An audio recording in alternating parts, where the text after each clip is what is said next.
Hello friends, how are you? I am fine. I hope that you will be fine there. आप अंग्रेजी सीखना चाहते हैं तो अंग्रेजी सीखने के लिए अंग्रेजी भाषा के व्याकरण की जानकारी होना आपके लिए ज़रूरी है। जब तक अंग्रेजी भाषा के प्रकृति, वाक्य विन्यास, स्पेलिंग और विराम चिन्हों आदि की जानकारी हमें नहीं होगी, तब तक हम अंग्रेजी भाषा पर अच्छी पकड़ नहीं बना सकते। आज अंग्रेजी की ज़रूरत जीवन के हर क्षेत्र में महसूस हो रही है। अंग्रेजी भाषा की जानकारी नहीं रहने पर हम अपने आप को हर जगह अधूरा महसूस करते हैं। इसलिए अंग्रेजी भाषा की जानकारी हमें अपने जीवन की तरक्की के लिए या जीवन में मान सम्मान पाने के लिए ज़रूरी है। हम अंग्रेजी भाषा की प्रकृति और उसके वाक्य के स्ट्रक्चर की भी जानकारी लेंगे, लेकिन अंग्रेजी भाषा को जानने के लिए हमें कोशिश करना पड़ेगा। सबसे पहले हमें संकल्प लेना पड़ेगा कि हमें अंग्रेजी भाषा को जानना है। जब तक हम संकल्प नहीं लेंगे तब तक अंग्रेजी भाषा का ज्ञान हमारे अंदर नहीं हो पाएगा। तो हमें 3 काम करना पड़ेगा। सबसे पहले संकल्प लेना होगा कि हमें अंग्रेजी सीखना है। फिर संकल्प को पूरा करने के लिए प्रयत्न करना पड़ेगा। फिर यह प्रयत्न तब तक करना पड़ेगा जब तक हम अपने लक्ष्य तक नहीं पहुंचे। तो अंग्रेजी भाषा की शुरुआत आज हम करते हैं। अंग्रेजी भाषा की शुरुआत का आज पहला दिन है और आशा है कि आपको यह दिन अच्छा लगेगा और आप हमारे चैनल को ज़्यादा से ज़्यादा सब्सक्राइब करेंगे और अधिक से अधिक फ्रेंड्स तथा दोस्तों में शेयर करेंगे, ताकि इसी तरह का वीडियो मैं आपके लिए बनाता रहूं। तो चलिए आज अंग्रेजी भाषा के पहले दिन की शुरुआत अभिवादन सूचक शब्दों के द्वारा करते हैं। आप जानते हैं कि भारत में अनेक धर्मों के लोग रहते हैं। अलग अलग धर्मों के लोगों के द्वारा अलग अलग अभिवादन सूचक शब्दों का प्रयोग किया जाता है। जो मुस्लिम लोग होते हैं एक दूसरे से मिलते हैं तो अस्सलाम वालेकुम। सिख लोग होते हैं एक दूसरे से मिलते हैं तो सत श्री अकाल। हिंदू लोग एक दूसरे से मिलते हैं तो प्रणाम, नमस्ते जैसे अभिवादन सूचक शब्दों का प्रयोग करते हैं। इस तरह से अलग अलग धर्मों के द्वारा अलग अलग अभिवादन सूचक शब्दों का इस्तेमाल अलग अलग समय पर किया जाता है, लेकिन अंग्रेजी में इन सभी शब्दों के लिए एक ही शब्द का इस्तेमाल होता। तो आइए हम देखते हैं कुछ अभिवादन सूचक शब्दों के कि उनका प्रयोग किस तरह से होता है। सबसे पहले हम लोग देखते हैं नमस्ते। जब किसी एक दूसरे से मुलाकात होती है तो हल्का अभिवादन जब हम उसको करते हैं तो हल्का अभिवादन के लिए नमस्ते या हेलो, इंग्लिश में हेलो हेलो शब्द का इस्तेमाल करते हैं। जैसे राम और श्याम है, राम की मुलाकात श्याम से हुई तो राम कहा हेलो हेलो, यानी हल्का अभिवादन सूचक शब्दों के लिए हेलो का इस्तेमाल किया जाता है। तो राम श्याम से कहा आप कैसे हैं, how are you, how are you, आप कैसे हैं, हाउ आर यू। तो दूसरा श्याम कहता मैं ठीक हूं, I am fine, thank you. तो राम कहता आपका नाम क्या है, व्हाट इज योर नेम, आपका नाम क्या है, व्हाट इज योर नेम।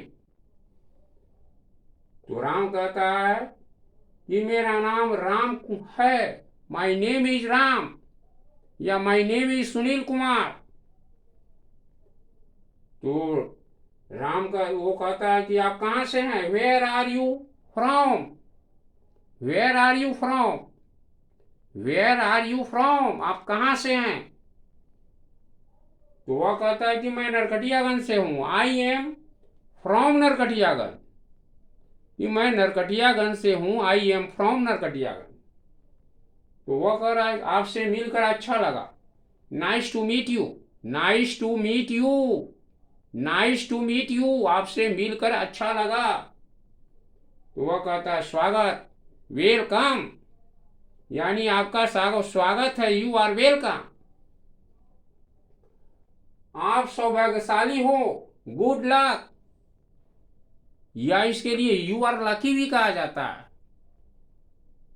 सुबह में जब हम एक दूसरे से मिलते हैं तो सुबह के 12 बजे के पहले हम जब एक दूसरे से मिलते हैं तो कहते हैं good morning, good morning father, good morning mother, good morning sister, यानी सुबह 12 बजे के पहले गुड मॉर्निंग शब्द का इस्तेमाल किया जाता है नमस्ते के लिए, और 12 बजे के बाद जो है 12 बजे से गुड आफ्टरनून,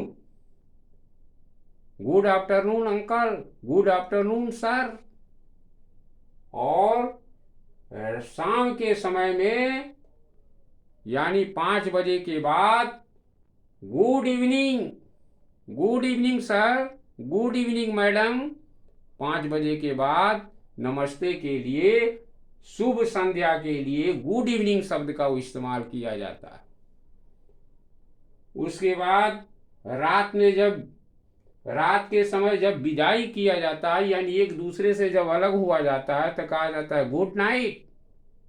जैसे हम अपने दोस्त से अलग हो रहे हैं शाम के समय तो क्या कहेंगे, गुड नाइट, गुड नाइट, या ये भी कह सकते हैं कि स्वीट ड्रीम्स डार्लिंग, अच्छा विदा प्रिय, लेकिन ज्यादा गुड नाइट शब्द का इस्तेमाल किया जाता है जब शाम के समय हम सोने के लिए जाते हैं तो एक दूसरे से जुदा होते हैं, या किसी से मुलाकात होती है तो वो अपने घर जाता है, हम अपने घर जाते हैं, तो उस समय कहते हैं गुड नाइट, यानी एक दूसरे से विदाई हो रही है।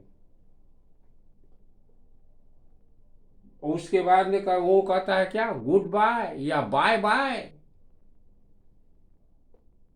तब वो क्या होता है, अच्छा श्रीमान आज विदा, यानी good day to you sir, अच्छा फिर मिलेंगे, hope to see you again, अच्छा फिर मिलेंगे, hope to see you again, आपसे मिलकर बहुत प्रसन्नता हुई, please to meet you, please to meet you, आपसे मिलकर बहुत प्रसन्नता हुई, आपका दिन अच्छा रहे, हैव ए नाइस डे, आपका दिन अच्छा रहे, हैव ए नाइस डे, बाद में मिलेंगे, सी यू लेटर, बाद में मिलेंगे, सी यू लेटर, क्या आप अंग्रेजी बोलते हैं, डू यू स्पीक इंग्लिश, मैं सिर्फ थोड़ी अंग्रेजी बोलता हूं, I speak a little English.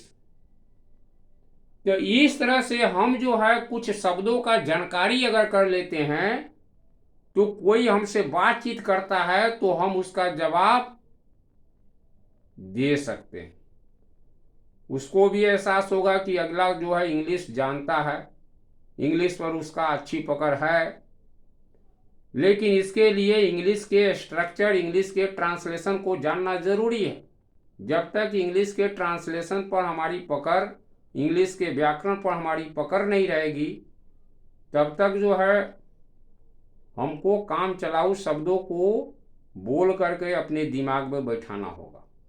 अब देखिए हम आपको बताते हैं, आप कैसे हैं, कैसे का अंग्रेजी हाउ हैं, यू के साथ आर लगता है तो हाउ आर यू, मैं ठीक हूं तो आई एम, ठीक के लिए फाइन, आई एम फाइन, धन्यवाद के लिए थैंक यू, आपका नाम क्या है तो क्या का सब पहले अंग्रेजी बनाएंगे, तो व्हाट इज योर नेम, मेरा नाम सुनील कुमार है तो my name is Sunil Kumar, आप कहाँ से हैं तो कहाँ का अंग्रेजी वेयर, हैं का अंग्रेजी आर, यू से का अंग्रेजी from, where are you from, तो मैं नरकटियागंज से हूँ, तो आई एम फ्रॉम नरकटियागंज से का अंग्रेजी फ्रॉम है।